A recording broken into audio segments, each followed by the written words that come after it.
Scène, un plan serré sur un passager qui regarde par le hublot d'un avion à 10 000 mètres d'altitude. La musique est calme, éthérée, presque méditative. Imaginez un objet pesant près de 150 tonnes. C'est le poids de 100 voitures, ou d'une baleine bleue géante. À l'intérieur, des tonnes de métal, de carburant, des bagages et 300 êtres humains qui s'impatientent, mangent des crackers et se plaignent du passager de devant qui a trop incliné son siège. Cette masse titanesque ne repose sur rien de solide. Elle glisse à travers le vide apparent, suspendue à 10 km au-dessus du sol par une substance si ténue que vous pouvez y passer la main sans la moindre résistance. Il n'y a pas de câble invisible. Pas de magie. Juste une interaction physique entre une forme métallique et l'air qui l'entoure. Une force qui doit égaler, à chaque seconde, sans la moindre interruption, le poids total de l'appareil. Un seul instant de défaillance, un seul moment où la physique oublie ses règles et vous tomberiez comme une pierre. C'est pour cela que vous devriez vraiment comprendre ce qui se passe réellement là-haut. Mais voici le problème si vous posez la question à un pilote, à votre professeur de physique, ou à cet oncle qui a lu 3 livres sur l'aviation. 9 fois sur 10, ils vont vous donner la même réponse. Ils vous diront: regarde le profil d'une aile. Le dessus est bombé, le dessous est plat. L'air qui passe au-dessus doit parcourir un chemin plus long que l'air qui passe en dessous. Mais comme les deux flux doivent se rejoindre à l'arrière au même moment, l'air du dessus doit accélérer. Et selon le principe de Bernoulli, l'air rapide crée une basse pression. Hop, Une dépression au-dessus, une surpression en dessous, et l'avion s'élève. L'animateur regarde fixement la caméra. La musique s'arrête brusquement. C'est élégant. C'est dans tous les manuels scolaires, dans les encyclopédies, et je l'ai même entendu de la bouche de professeurs d'université avec la plus grande de conviction. Et pourtant, chaque pièce de ce puzzle, prise comme un ensemble, est fausse. pas juste un peu imprécise. C'est fondamentalement, structurellement et irrémédiablement faux. Et je peux vous le prouver. Commençons par être honnêtes. Les gens qui enseignent cette théorie ne sont pas idiots. Cette explication possède une logique proprement irrésistible. L'air se divise à l'avant, parcourt des chemins différents et se retrouve à l'arrière comme deux amis qui feraient le tour d'un pâté de maison pour se rejoindre exactement au coin de la rue. On appelle cela le principe du temps de transit égal. C'est beau, c'est propre, et c'est précisément pour ça que cette idée a survécu si longtemps. Les idées magnifiques mais fausses sont les plus difficiles à tuer. Elle sature notre esprit au point que nous cessons de chercher l'erreur. Mais posons-nous la question qui fâche. Pourquoi? Quelle loi fondamentale de la physique oblige ces deux molécules d'air à se retrouver à l'arrière au même instant? Y a-t-il un élastique secret entre elles? Une sorte de connexion télépathique moléculaire? La réponse est un non catégorique. Nulle part dans toute l'histoire de la physique, pas même dans les équations originales de Bernoulli, il n'existe de loi stipulant que des particules séparées doivent se réunir. Quelqu'un, un jour, a simplement trouvé que l'explication sonnait bien, l'a mise dans un manuel, et le monde entier l'a imité par pur confort intellectuel. Ce n'est pas un détail, c'est l'effondrement total de tout l'édifice. En réalité, les tests en soufflerie nous jettent la vérité au visage comme une gifle.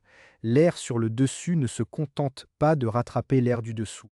Il le laisse littéralement sur place. Serre supérieur fif, si vite qu'il a déjà quitté l'aile depuis longtemps, alors que son compagnon du dessous n'a même pas atteint le milieu du profil. Ils ne se rejoignent jamais. Ils ne sont même plus dans le même voisinage. Cette idée de transit égal est donc mesurablement et préconteusement fausse. Voici la preuve ultime. Les avions de voltige. Ils volent sur le dos. Si la théorie de la courbure était vraie, à l'instant où le pilote effectue un tonneau, la forme bombée se retrouverait face au sol et aspirerait l'avion vers le bas comme une enclume. Pourtant, il vole à l'envers avec une aisance déconcertante. Pensez aussi aux avions en papier. Ils sont plats, sans aucune courbure. Selon la théorie classique des manuels, votre avion en papier ne devrait jamais décoller. Pourtant, il se moque de la théorie et plane. Les équations de Bernoulli sont vraies, mais l'hypothèse qu'on tente de forcer à l'intérieur est un pur mensonge. Alors, comment une aile génère-t-elle réellement cette poussée massive? Reconstruisons tout depuis le début. Oubliez Bernoulli, oubliez les courbures, oubliez les longs chemins. Reconstruisons tout à partir du principe le plus fondamental de la physique. La troisième loi de Newton. Si vous poussez sur quelque chose, ce quelque chose pousse sur vous en retour. Action et réaction. Vous avez testé cela 1000 fois, quand vous êtes en voiture, sortez votre main par la fenêtre. Tenez-la bien parallèle à la route. Rien ne se passe. Maintenant, inclinez simplement le bord avant de votre main de quelques degrés vers le haut. À cet instant précis, vous sentez une force phénoménale qui projette votre main vers le ciel.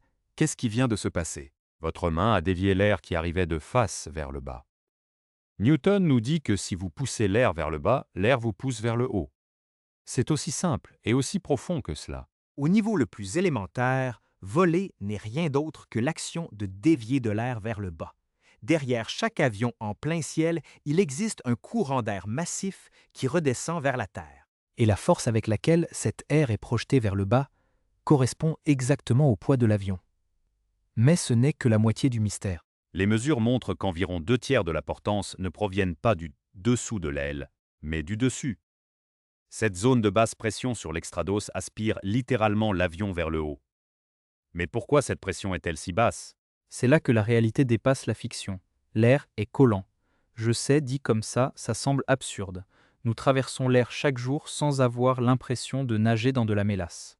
Mais à l'échelle moléculaire, l'air s'accroche véritablement à la surface du métal. C'est ce qu'on appelle la condition d'adhérence.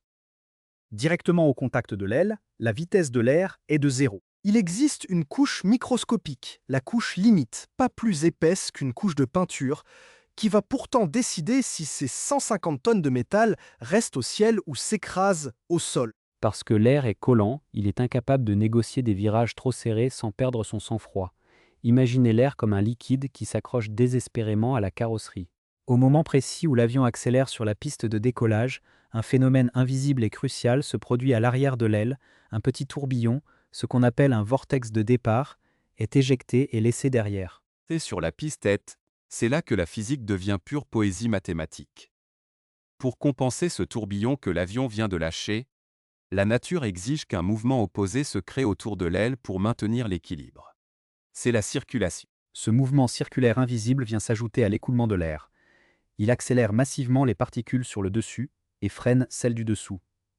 C'est enfin là, et seulement là, que Bernoulli entre en scène de façon légitime.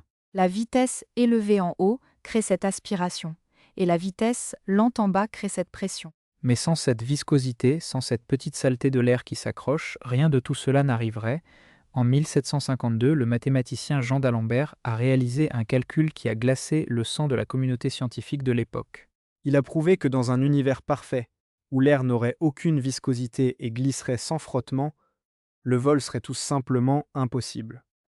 Dans un monde mathématiquement pur, il n'y a ni résistance, ni portance. Vous pourriez avoir les moteurs les plus puissants du cosmos, vous ne décolleriez jamais.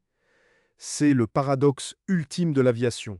Ce que nous considérons comme l'ennemi juré du mouvement, la friction, le frottement, la viscosité. Et est exactement ce qui nous permet de nous élever. Ce sale frottement qui nous ralentit est l'unique raison pour laquelle nous ne sommes pas cloués au sol. La nature est une dramaturge ironique. Elle utilise ce qui tente de vous arrêter pour vous porter vers les nuages. Pourquoi, alors, continue-t-on de nous enseigner cette théorie erronée du temps de transit égal? La réponse est d'une simplicité désarmante. Parce qu'elle est confortable.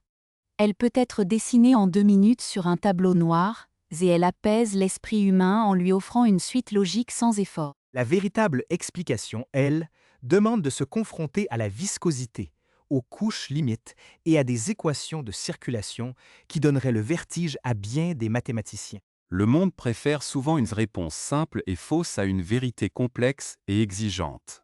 Mais le fait que nous comprenions mal le processus n'empêche pas la physique d'opérer. Les frères Wright n'avaient pas de bagage théorique parfait. Ils avaient une soufflerie artisanale, une patience infinie et le sens de l'observation. Ils ont mesuré, ils ont échoué et ils ont fini par s'élever. La théorie n'a fait que rattraper leur audace. Le fait que ces colosses de métal de plusieurs dizaines de tonnes flottent aujourd'hui à 10 000 mètres au-dessus de nos têtes est, au final, un hommage à la saleté du monde réel. Le vol n'est pas un triomphe de la simplicité, c'est une victoire éclatante de la complexité. Nous pouvons voler parce que notre univers est bien plus riche. Plus étrange et plus fascinant que n'importe quel modèle simplifié ne pourra jamais le laisser croire. La prochaine fois que vous serez assis dans un avion, ne vous contentez pas de regarder les nuages. S'observer cette aile. Elle ne vous porte pas parce que l'air parcourt un chemin plus long sur son dos. Elle vous porte parce que l'air est collant, parce qu'il a une personnalité physique, et parce qu'il obéit avec une précision chirurgicale aux lois de la dynamique. Ce n'est plus un mystère insondable. C'est quelque chose de bien plus gratifiant. C'est une compréhension réelle. Dis-moi, quelles autres explications toutes faites as-tu acceptées sans jamais les remettre en question? Je te remercie de m'avoir écouté jusque-là, mon ami. Si cette vidéo a changé ton regard sur le monde, alors abonne-toi et active la cloche.